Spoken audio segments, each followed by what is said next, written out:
Palavras do Evangelho, no Evangelho de Mateus, capítulo 28, quero ler do verso 16 ao verso 20, na palavra do Senhor, o Evangelho de Jesus Cristo. E estes versos são os versos derradeiros, finais do Evangelho de Mateus. Lembrando que os evangelhos incluem os momentos históricos, as fases, etapas históricas do Senhor Jesus Cristo, enquanto entre nós, na terra. E aqui nós temos qual momento então, se são palavras derradeiras do Senhor Jesus e derradeiras do Evangelho. Jesus Cristo então já havia sofrido na cruz, já havia sido sepultado, já tinha rompido com a morte, ressuscitado. E agora ele se manifesta algumas vezes ressurreto aos seus discípulos. E aqui nós temos a última manifestação dele ressurreto, dando as suas palavras finais aos seus discípulos. Então a igreja dele, através dos séculos, a esta igreja nesta manhã, a cada discípulo dele aqui nesta manhã. E nós vamos ler então a partir do verso 16, no capítulo 28 de Mateus, com este foco, esta consciência também, de que são palavras derradeiras. Se fosse dado a você, ou se for dado a você, a oportunidade de dizer lucidamente, conscientemente, últimas palavras, antes de você partir deste mundo, o que você diria? Certamente não seria qualquer conversinha, seria uma palavra de grande peso. E aqui temos o Senhor Jesus Cristo, não no seu último momento de morte, mas último momento, presença física com a sua igreja de discípulos. Ouça a palavra do Senhor, que ela penetre em seu coração e mente nesta manhã. Que o Senhor firme você e esta igreja na sua palavra. A narrativa diz assim: os 11 discípulos foram para a Galileia, para o monte que Jesus lhes indicara. Quando o viram, o adoraram, mas alguns duvidaram. Então Jesus aproximou-se deles e disse: foi-me dada toda a autoridade nos céus e na terra. Portanto, vão e façam discípulos de todas as nações, batizando-os em nome do Pai e do Filho e do Espírito Santo, ensinando-os a obedecer a tudo o que eu lhes ordenei. E eu estarei sempre com vocês até o fim dos tempos. Portanto, vão e façam discípulos de todas as nações, ensinando-os a obedecer tudo o que lhes ordenei. Foi-me dada toda a autoridade nos céus e na terra. Esta é a palavra do Senhor. Mandado é aquilo que não se discute, mas se cumpre. Mandado não é algo que nós podemos tratar democraticamente. Vamos votar se nós queremos acatar, cumprir ou não. A força da palavra, então, é esta obrigação, é este dever que é imposto, é colocado. Nós, esta manhã, não podemos nos esquecer, individualmente como discípulos de Jesus Cristo e como igreja do Senhor Jesus Cristo, que nós estamos sob um mandado. Nós temos que lembrar disso sempre, porque rapidamente, em dados momentos, envolvendo certas circunstâncias, nós começamos a esquecer isso e pensar que nós estamos aqui, que nós somos um corpo por exemplo, democrático, e onde então cada um talvez até busque a sua forma de ver, pensar, agir, enfim. Uma ideia muito mundana, muito humanista, totalmente equivocada. Não é assim na casa de Deus, não é assim na igreja de Jesus Cristo, não é assim para o discípulo de Jesus Cristo. Nós estamos sob um mandado. Qual é este mandado? Vão e façam discípulos de todas as nações, ensinando-os a obedecer a tudo o que lhes ordenei. E ninguém discute. Nós cumprimos isto. A igreja de Jesus Cristo, real e verdadeira no mundo, através dos séculos, e neste dia a voz do mundo, a igreja verdadeira é aquela que está buscando cumprir este mandado do Senhor. Fora disto, pode ter o nome de igreja, mas não é igreja. Fora disto, pode ter o nome de crente em Jesus Cristo, mas não é. Fora disto, pode se apresentar como discípulo de Jesus Cristo, mas não é. E é muito fácil cair nesse erro. Ficar com as nomenclaturas e títulos quando a essência é aquilo que define se foi embora. E aí é um grande equívoco, um grande erro. Há uma ilusão até. Preste bem atenção, igreja. Crente em Jesus Cristo, nesta manhã, foi-me dado toda a autoridade, nos céus e na terra. Nós conhecemos mandado no nível humano, autoridades constituídas exercem num certo limite dentro da sua jurisdição, etc. Mas aqui preste atenção que quem emite esse mandado é alguém que tem simplesmente não uma parte da autoridade, não uma boa medida da autoridade, ele tem toda a autoridade. E note bem a jurisdição, não é numa municipalidade, não é num país, nem mesmo no mundo apenas, é nos céus e na terra. Isto aí é algo, já é suficiente para colocar qualquer ser humano em relação a Jesus Cristo contra a parede. Ou você vai abraçá-lo, ou você vai considerá-lo um louco, talvez. Maomé não disse toda autoridade me foi dada nos céus e na terra. Buda não disse toda autoridade me foi dada nos céus e na terra. Allan Kardec não disse toda autoridade me foi dada nos céus e na terra. E não poderiam dizer. Seriam taxados de pessoas megalomaníacas e fora do bom senso, descalibrados. Mas aqui vem Deus conosco. Jesus Cristo, verdadeiro homem, verdadeiro Deus. E ele diz com toda liberdade, categoria e clareza, foi-me dado toda a autoridade nos céus e na terra. E aí, da parte dele é que vem o mandato para nós. E nós marchamos esse mandato com muita tranquilidade. Será que nós podemos fazer? Será que não estamos aí indo além do que deveríamos fazer? Não, porque nós marchamos debaixo de alguém que poderia dizer o que disse. E disse. E aí vamos lembrar que nós somos enviados a fazer discípulos. Se nos tornamos discípulos, queremos multiplicar, devemos multiplicar. O Evangelho é algo a ser proclamado. A palavra Evangelho, na língua original que nos foi dada, lá no grego antigo, tem essa ideia do anunciar notícias novas. Isto é o que significa a palavra evangelho, literalmente boas notícias, boas novas. Somos enviados a proclamar. O cristianismo, a fé cristã não tem nada de esotérica, é aberto, proclama, anuncia a todos e anuncia tudo que tem a anunciar, e está aberto para quem quiser examinar, está aberto para quem quiser ouvir as verdades colocadas diante da humanidade. Mas qual o método que Jesus escolheu para isto?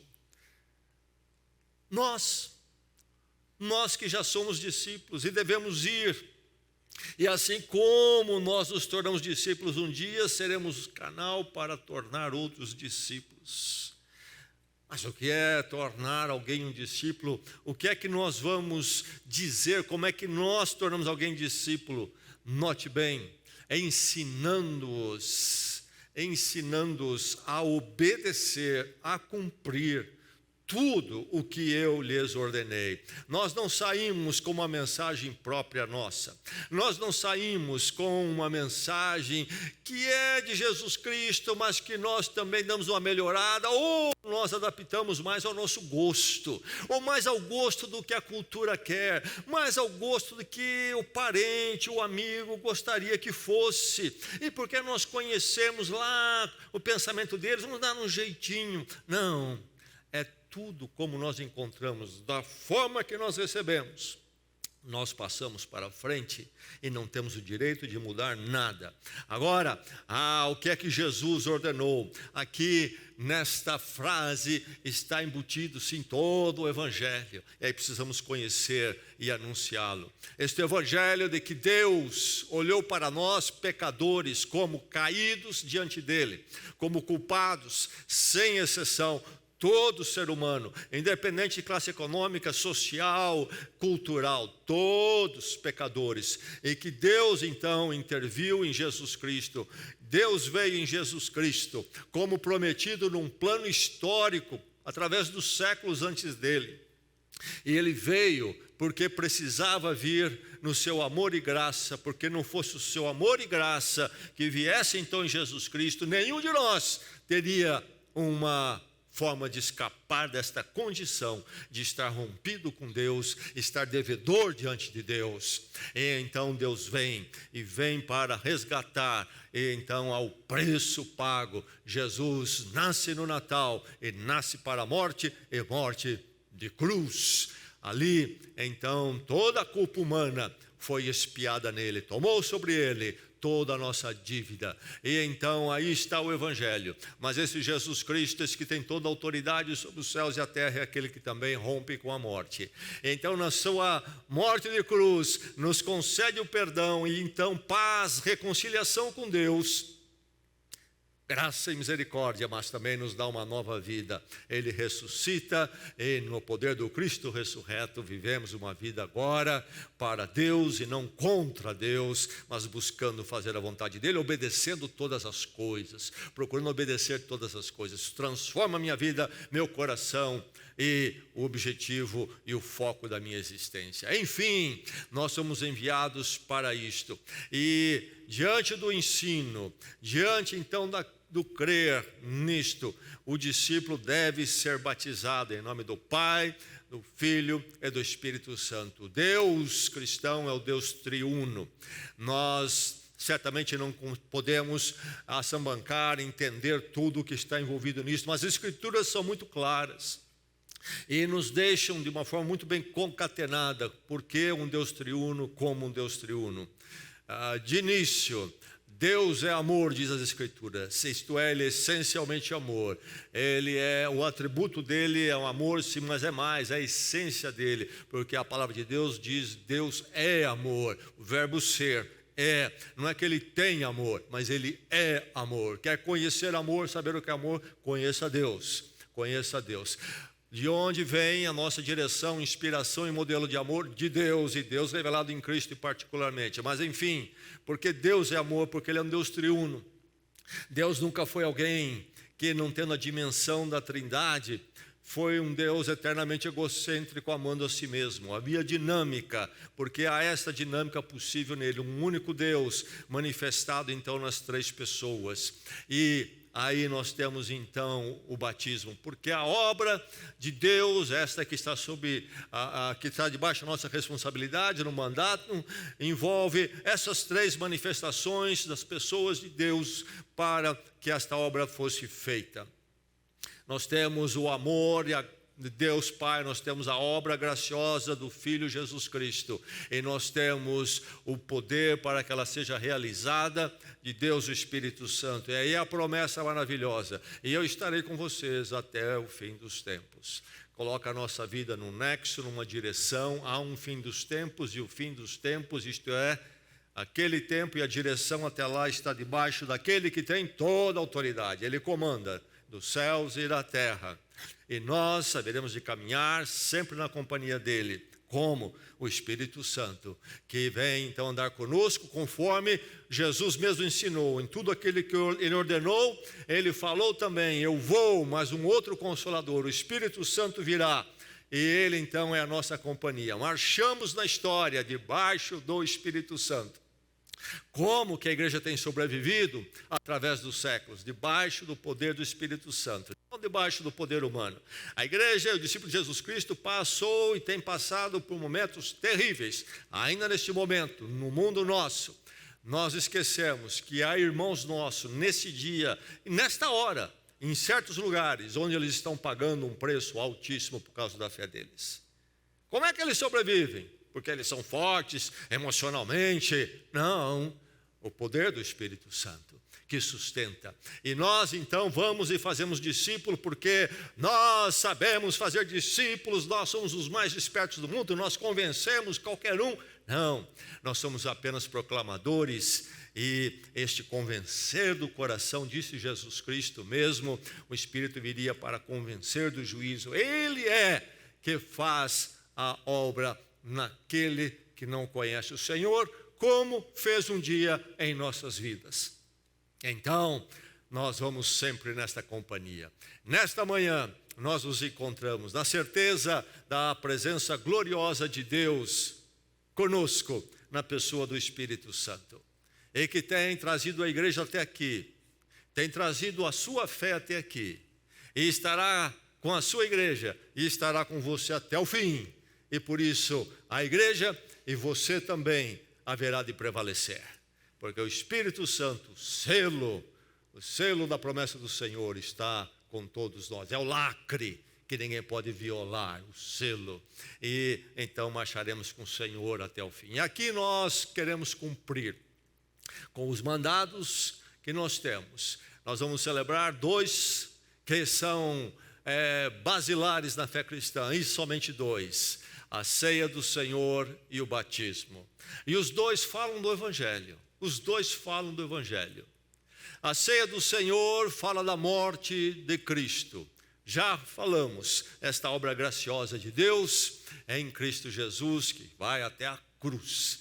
E a ceia, a mesa, o pão e o cálice falam da morte do Senhor Jesus Cristo. Então, uma obra de graça e misericórdia de Deus por nós, a nossa única esperança, mas uma esperança plena, uma esperança certa, uma esperança eficaz. Transformados, então, pelo Senhor Jesus Cristo, pela morte dele, nós com ele marchamos, e lembrando disso sempre, e particularmente na mesa do Senhor, a ceia do Senhor, o cálice, o pão, conforme ele ordenou. Façam isto em memória de mim. A igreja tem feito através dos séculos, na volta do mundo hoje, milhares, milhões até de igrejas celebrarão a mesa do Senhor, e nós também. E como é que nós iniciamos o sentar a esta mesa, a mesa da comunhão, à volta do amor e graça de Deus em Cristo por nós? Nós começamos então, quando nós nos tornamos discípulos, nós ouvimos, obedecemos e vamos ao batismo. E o batismo fala então do momento, do início. Ele é um drama, o descer as águas e sair das águas. O batismo é um drama do dia que mostra, que ilustra, um drama que ilustra o dia em que eu conheci este Evangelho em Cristo e transformou a minha vida. Descendo as águas, eu morri com Cristo para toda a vida antiga. Cristo morreu a minha morte na cruz, foi sepultado, e eu junto com ele, pela fé, eu creio nisto. Ele estava ali em meu lugar. Mas não para aí. Se eu morri com Cristo, então, para o mundo, para o caminho longe de Deus, eu também nasci para uma nova vida, sou levantado das águas. E em Cristo Jesus conheço uma nova vida, onde eu vou procurar andar com Ele, aquele que tem toda a autoridade, uma dimensão divina, toda a autoridade, e obedecendo a tudo que Ele ordenou. Aqui nesta manhã, então, nós vamos continuar cultuando o Senhor, na certeza da presença dEle, de que Ele haverá de nos sustentar, E haveremos de cumprir essas ordenanças e tudo o que Ele ordenou, dia a dia em nossas vidas, dia a dia em nós como igreja. E nós vamos até aquele dia, quando então Ele haverá de encerrar os tempos e um novo tempo haverá de começar na presença gloriosa dEle para todo sempre. Vamos orar.